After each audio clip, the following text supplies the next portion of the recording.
Hello. Hello, everyone. Good evening, good morning, wherever you are.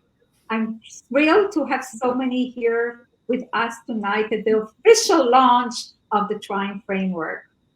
After nearly 2 years of dedicated work, it's finally here.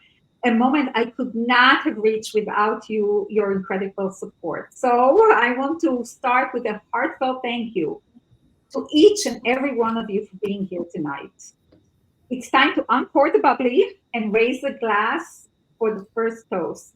I want to express my deepest gratitude to all of you who have supported me in this journey. You've truly made the Triumph Framework possible. To you. And this book would not be the powerful resource it is without the invaluable contribution of the exceptional leaders I interviewed.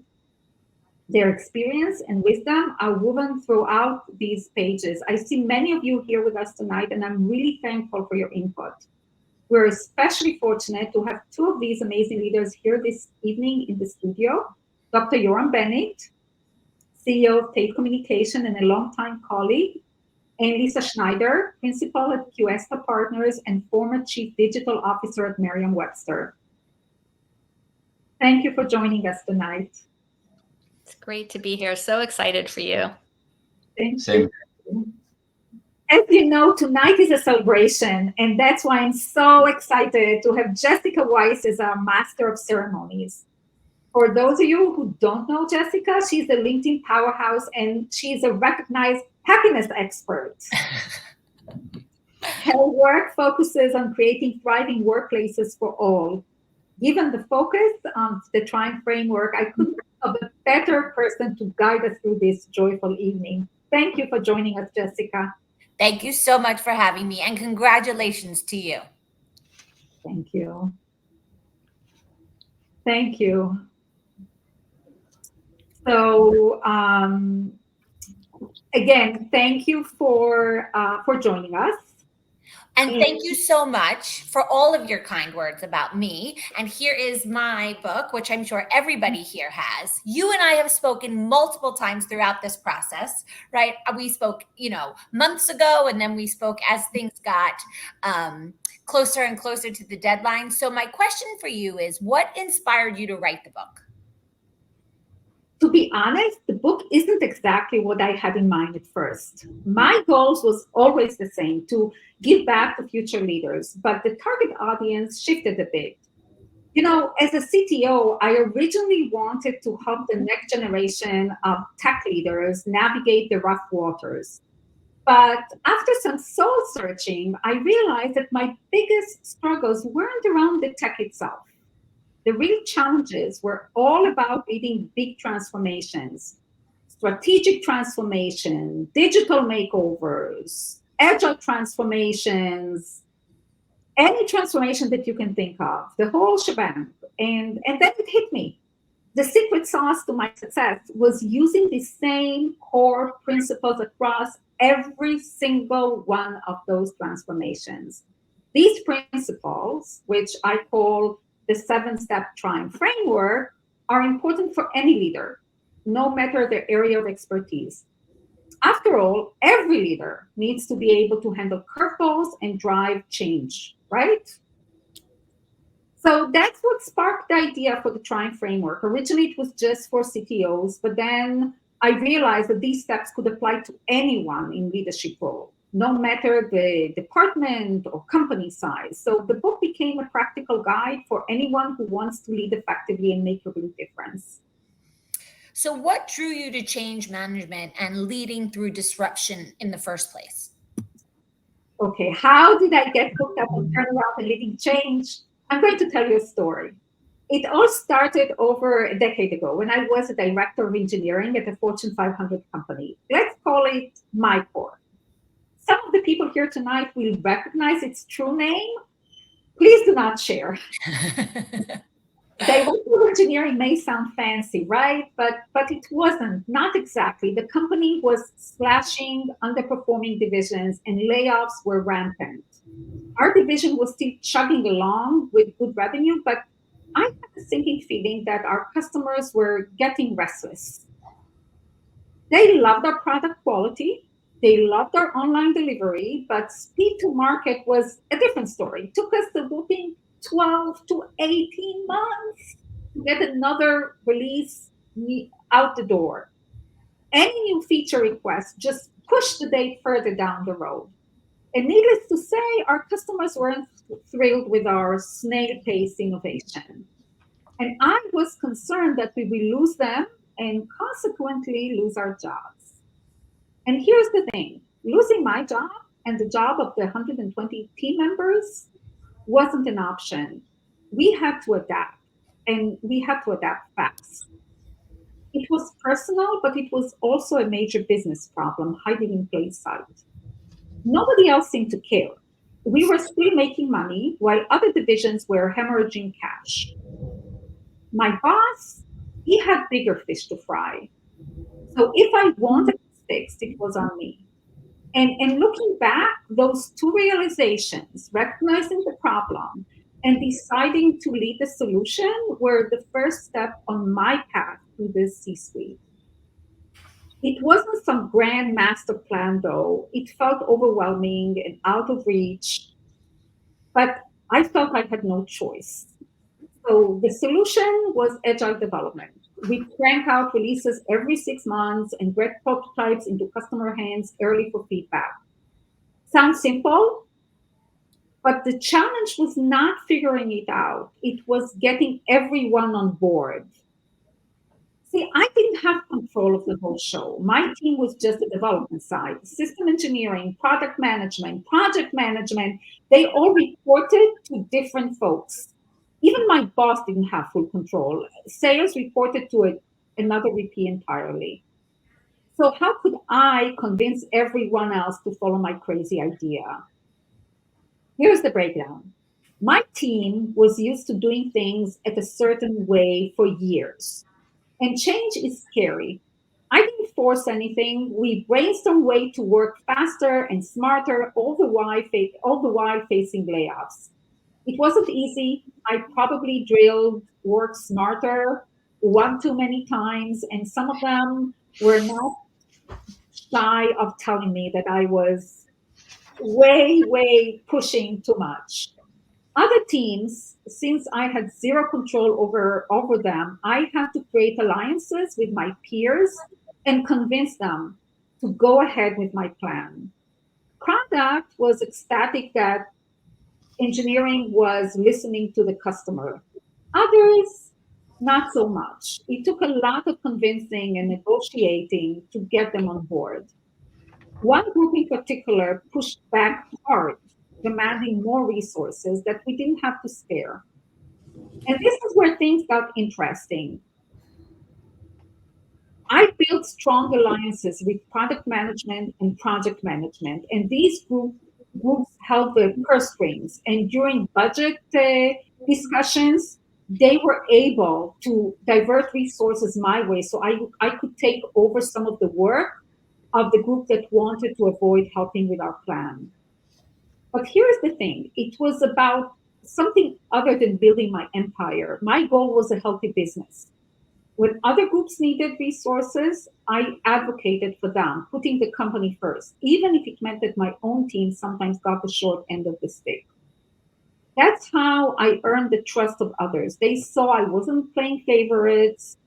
I was just trying to save the business. And over time, they would come with requests to me because they trusted me to support them.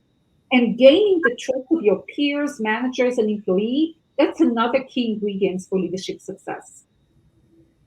Okay, so spoiler alert, we saved the business. We hit our goal of 2 high quality releases a year, and we boosted efficiency and delivered more value with each update. We built strong relationship with customers and consistently exceeded their expectations while other businesses went belly up. And we thrived. So I didn't set up to transform the company, but I did. And by doing this, I really transformed my own career trajectory. There were no promotion opportunities at that point, and I wasn't expecting any. Okay, sometimes good things happen. And when our business got acquired by another company, I landed the VP role and eventually the CTO position. So that's my story. The story how survival mode turned into passion for turnarounds and leading change. It's about seeing a problem, taking ownership, and building trust to make things happen. Wonderful. I feel like sometimes from the worst things can come the best things. So that's one of those situations. So, can you give us a quick primer, a little bit about the framework and the elements of the framework? Just give us like a little bit of an overview. I know that it's sort of, might be a little difficult, but just a little bit of an overview of the whole thing. So the Triumph framework offers a comprehensive and methodical approach to managing change, addressing all facets of an organization, processes, people, and culture through both top-down and bottom-up strategies. Its foundation is in agile methodologies, which means that there is focus on incremental, manageable steps, not sweeping radical changes. And it also promotes a culture of continuous improvement and adaptability. A key to the framework is emphasis on collaboration, engaging participants at all levels for a 360-degree approach. It fosters a sense of shared leadership, transparency, and empathy, effectively making every employee a stakeholder in the transformation process. So, Triumph is really an acronym. Team stands for think and get to the root cause, which is a crucial initial step. If this is not correct, then subsequent steps will likely fall. R is recognize stakeholders, and it is essential to identify all the stakeholders since their involvement is key to solid plan creation and implementation. I is ideate a plan. This is about creating a vision for the future and creating a path from the present to the future while not repeating the mistakes of the past. U is unwavering communication. It's necessary to foster motivation and collaboration and tackle any resistance. M is about mobilizing grassroots support, and this is involves engaging champions at every organizational level to drive the change alongside management. And this approach ensures a high level of engagement and commitment from key individuals. P is about put the plan into action. It focuses on execution using best practices. And H is hone your plan as you go and acknowledges that no plan is perfect and adjustments are often needed. Absolutely. And I think this leads us to our next question about kind of adjusting the process. So I have said this to you in the past. I'm thinking of writing a book, and I'm sure there are other people here who are also thinking the same thing. So can you tell us a little bit about the writing process, what that looked like, what that felt like? How did you change and hone as you went, as you developed along the way? Yes, exactly. I mean, so this is also you allude to that this is also repetitive incremental process, right? So there's different stages. The first is concept and positioning. First, I solidify the core idea of the book and how it would be positioned in the market. Then you need to do the first draft. This was the next stage. Then I had structural editing, which is where the structural editor provided me with an in-depth written report on the draft, the overall structure, ensuring a clear flow and ideas and compelling narrative arc. And thankfully, there were not a lot of action items for me based on this report. Revisions was the next stage, and this stage involved 16 weeks of polishing and working with a revision editor. It focused on grammar, flow, and removing echoes. Echoes is when you repeat the same word again and again. One of my biggest challenges was citations. Initially, I just had a bibliography at the end of each chapter. However, I needed to tie the source directly to the relevant text section. And in some cases, I even had to find alternative sources because apparently, for instance, citing the New York Times comes with a fee, which I didn't want to pay. So I had to replace some of the citations with other ones. And this is also where I asked people I trusted for feedback and made adjustments based on it. We also did cover design and title development in this stage. Um, so we wanted to refine the title for maximum impact and have an attractive cover. And I hope we did a good job with this. And then finally, a copy editor focused on meticulous word choice and ensured flawless grammar. So overall, I worked with 5 different editors, Wow. an art department, a marketing specialist, and more support staff at Manuscript, my publisher. And I'm really grateful for their support and everything I learned from them about publishing and writing. Wow. So it was really a team effort. It wasn't, you feel like a book is a very solitary kind of thing, but it was clearly a team effort. Yes, it was clearly a team effort. And it's not just the editors, right? We talked before about all the people that I interviewed. We talked about the beta readers. Sure. And all the people that are here. And I really don't think I could have made it without all the support that I received along the way. So what for you was the hardest part of this process? So hardest is I really enjoyed the process. It was more time consuming than I thought. I was fortunate that I was doing consulting. I had my own consulting firm, and I had the relative freedom to moderate my workload. But one of the most stressful moments happened towards the end of the revision process. I was actually ahead. I was feeling good. So good that I even booked a celebratory Florida trip for the day before it was due. I was so confident. I had beta readers, including many of the people that are here tonight, and they gave me fantastic feedback. I felt like I was cruising towards the finish line.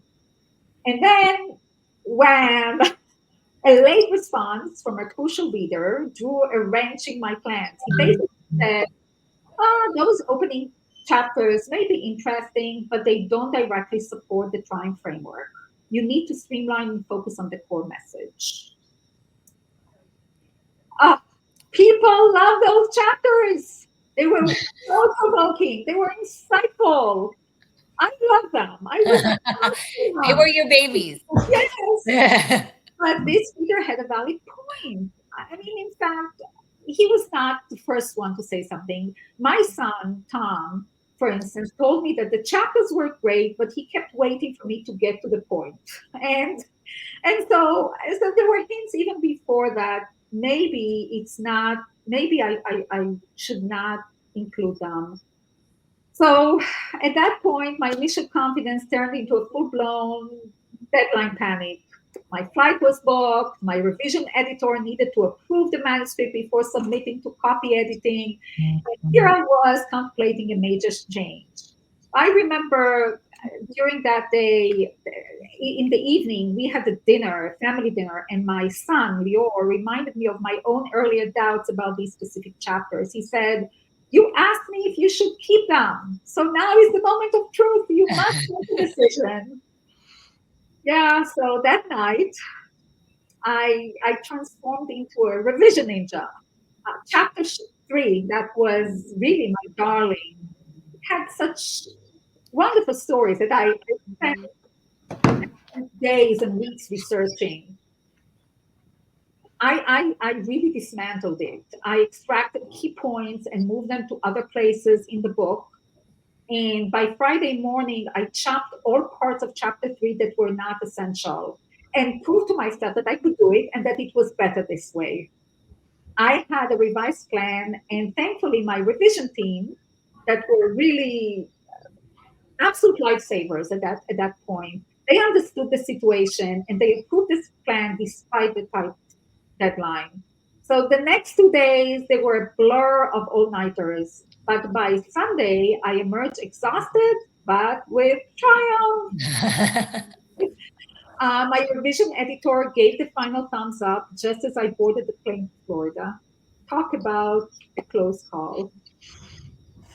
Well, I mean, that is super stressful, but you came out on the other side. So that's always the good part. And at least you didn't have to get rid of everything. It sounds like you moved a bunch of stuff around. So at least it wasn't, completely lost for nothing.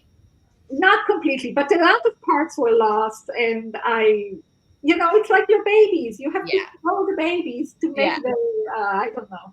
I No, don't know I what you think, understand. ladies. It's not a good analogy, but it was hard. So that was kind of super stressful for you. What were sort of the more enjoyable parts of the process? Writing is a passion of mine, and the overall experience was positive because of the mission driving this book. I felt I had an important message, and that telling made me, and that feeling made me plow on even when things were tough. One of the highlights was the opportunity to interview phenomenal leaders. Their insights and experience are woven throughout the book, making it incredibly rich. And I want to say a huge thank you to Luann Abrams, Dr. Yoram Benit, Robin Bianfe, Sarah Daniels, Carol Kim, Nia Lucy, Reddy Malidi, Dr. Mark Maybury, Dr. Orly Nicholas, Joy Meserve, Stephanie Owen, Dr. Robert Pearl, Andrew Rosilovich, Bill Brew, Lisa Schneider, Lisa Thompson, Elena Ulanovsky, and there were many others whose story didn't make it to the book, or there were others that asked to remain anonymous. So their willingness to share the story is a gift for all of us Triumph leaders. I want to raise a toast to all the leaders that participate and really thank you for your time, your insight, and your contribution to the book. It wouldn't have been the same without you. Cheers. Cheers. So you mentioned working with Yoram at Harris. Can you tell us a little bit more about that? Oh, certainly. Yoram is the most inspiring and uplifting leaders I've ever encountered. He consistently radiates positivity and a can-do attitude. When we worked together, he served as the VP of product and I was the VP of engineering, and there were some pretty tough battles that we fought together. And during the toughest times, he'd come into my office and write on the whiteboard, "This is what we've got, and we will triumph with this." Nevertheless, Yoram has since become the CEO and managing director of Tait Communications, and he shared many fascinating stories about his journey there, which directly connects to the Triumph principles. One of them is the story of how he took a struggling company with Tait, avoided layoffs, and transformed it into a thriving powerhouse. And Yoram, would you like to share that story with us tonight? Sure. Thanks, Talila, for the opportunity and congratulations on the book. I recommend every leader to read this book. And it will provide any leader with a guidance and a path forward on how to deal with complex situations. So in 2019, I was appointed Chief Operating Officer at Tait, a critical communications company. The company was not meeting revenue targets. I took action to clean up the portfolio, reduce inventory, and improve delivery. I was certain I had the right products in the portfolio, yet the sales figures were disappointing. In 2021, I was appointed Chief Executive Officer. Instead of initiating a layoffs, as many other tech companies do in such a situation, I took a hard look at the organization. I visited regional sales teams and talked with the sales executives. And I didn't like what I've heard. If a managing director doesn't have a defined strategy behind everything they do, they shouldn't be in a leadership position, I often said. I ended up replacing a good number of the executive team and most of the sales team's leadership. I avoided a mass layoffs and didn't impact any of the lower level employees. I built a highly effective team who I could trust. The results speak for themselves. Since I came into the CEO position back in June of 2021, Tait has experienced 3 times the growth in sales. Employees received bonuses and merit increases for the first time in years. Um, so yes, I mean you have to have a hard look in your organization before you go and cut resources. And usually, what leaders do is going to the low level employees and or go to managers and ask managers to, hey, you need to cut 20% of your organization or 10% of your organization. You need to look at the go-to-market. You need to look at the portfolio before you make those decisions. So thanks again for the opportunity, Talila.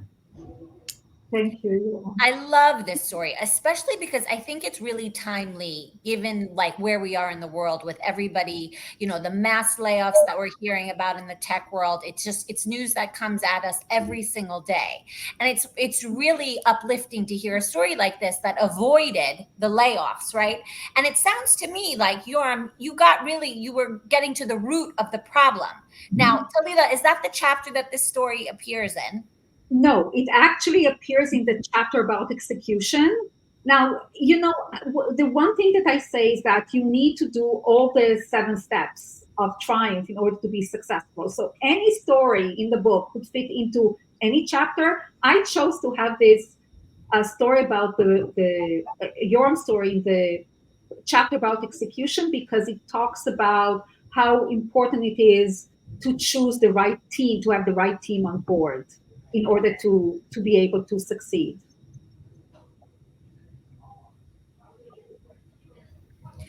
Okay, wonderful. And now, Lisa, Talila, would you like to share Lisa's story with us a little bit? Lisa had a wonderful story about her time in Merriam-Webster, and she really transformed the company's image. I think she talked about it as it was a dusty book on the shelf and making it into a sparkling new company. So Lisa, maybe you can tell us the story. Yeah. So, you know, like everybody's saying, Talila, first of all, congratulations on this book. You know, I think it's fantastic. I love the framework. I think it's super effective and definitely recommend it as a read. I'm really gratified to be included and happy to be here. And yes, I was the chief digital officer at Merriam-Webster. And in this case, I did intend to set out and do a transformation. You know, I was at a company that was 180 years old. It was seen a little bit as a dusty book on the shelf. And there was very much we write definitions. That's the way we've always done it. And I saw like so much potential in the company. And also, you know, I went in with this, like Yoram, I have a product background and I went in, you know, to focus on product and ended up running the company because they wanted that product strategy to lead the organization to bring it along, right? What does it mean to be a dictionary in the 21st century?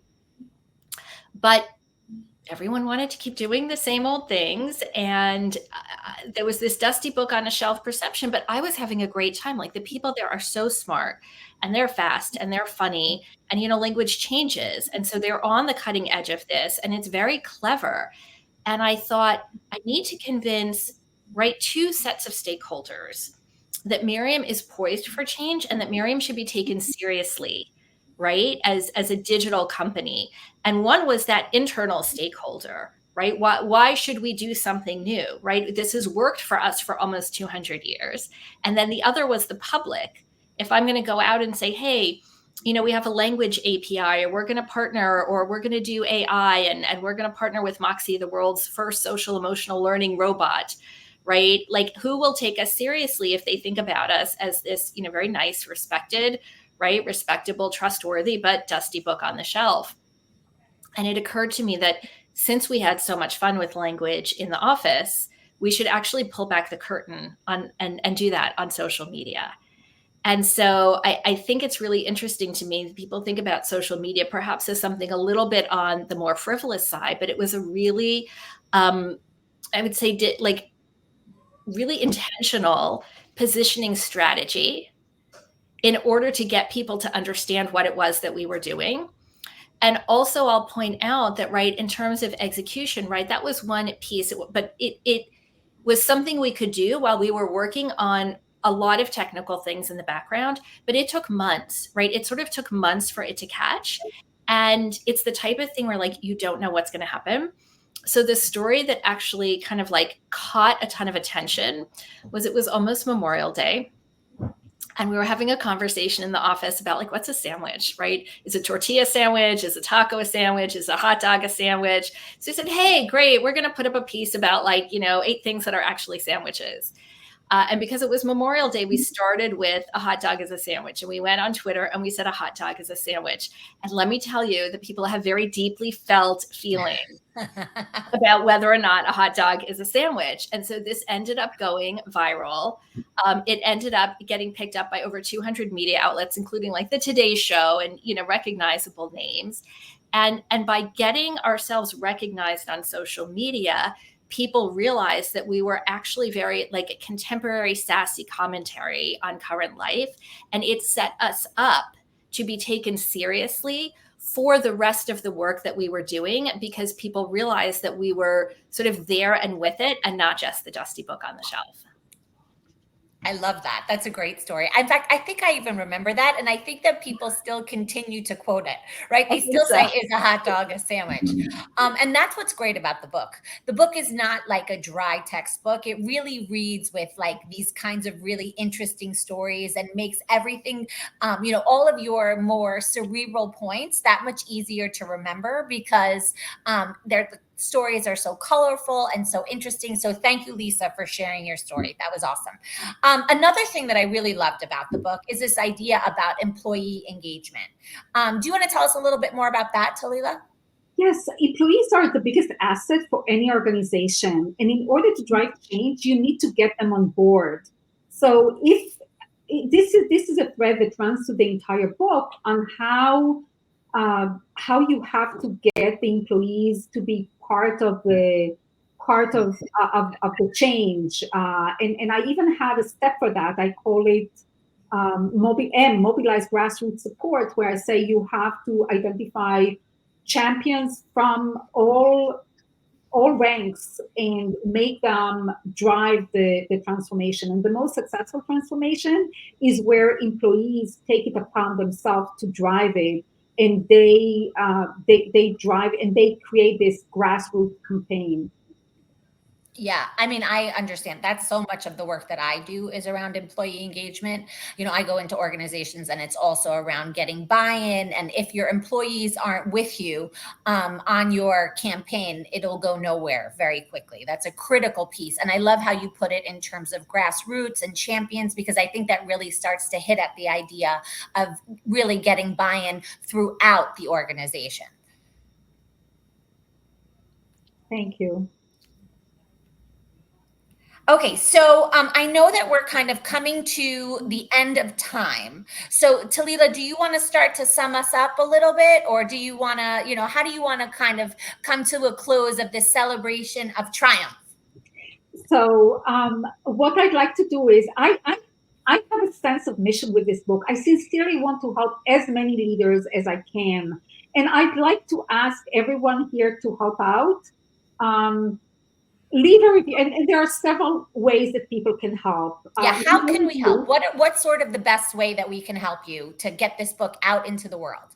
So the first thing, and I think the easiest, is to leave a review. Your thoughts on Amazon and Goodreads are incredibly helpful. Some of you already left a review: Catherine, Kinga, Reddy. Thank you, everyone. Angela, Igor, Alan. I don't think I'm mentioning everyone here, but everybody that left a review, thank you so much. Your thoughts on Amazon and Goodreads are incredibly helpful. You can leave a review on either Amazon or Goodreads or both. That would be awesome.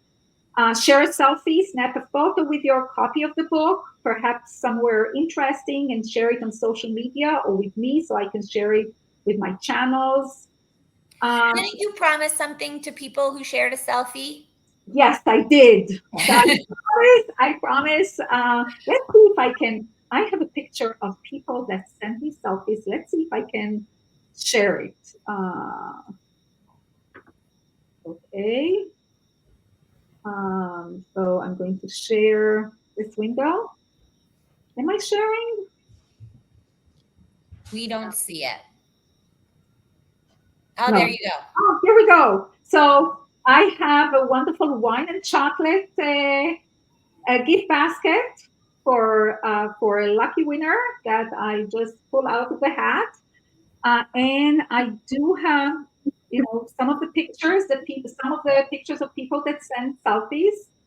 So I'm going to put all the names here, and I'm going to pull one out of the. It's a very official process. Yeah. Yes. So, and the winner is Malik. Malik, are you on the call? Okay, people cannot actually talk. So I have Malik's name here, and just send me your. I actually have your address because you bought the book. So I will send you the wine and chocolate package. So thank you so much. So getting back to other ways that people can help. I'd like to. So we talked about the most important thing are Amazon reviews. I'd like to also ask. Selfie was the other thing. I also I'd like to suggest it to people. If you have a book club, a business book club, suggest it to your business book club. On my blog, www.talilamillman.com, I have a, a reading guide in why blogs should read the book. So suggest it to your friends, and also give it as a gift. Wonderful. That that is interested in leadership and in change management. Okay, perfect. So most important is leaving a review, but there are lots of other ways that we could support you too. Yes. So yes. As we are wrapping up, if there's nothing else that you wanted to add, was there anything else, or you're satisfied that we hit on all the points? I want to thank everyone that's here. I want to thank you for your friendship. I want to thank you for your support. I want to toast to you. And I want to have special thanks to Lisa, Yoram, and to you, Jessica, for making my pleasure. this event. Thank you. I think we should all raise our glass to a toast. May we all triumph. Let's triumph together. Thank you. Cheers. Thank you, everybody. Thank you.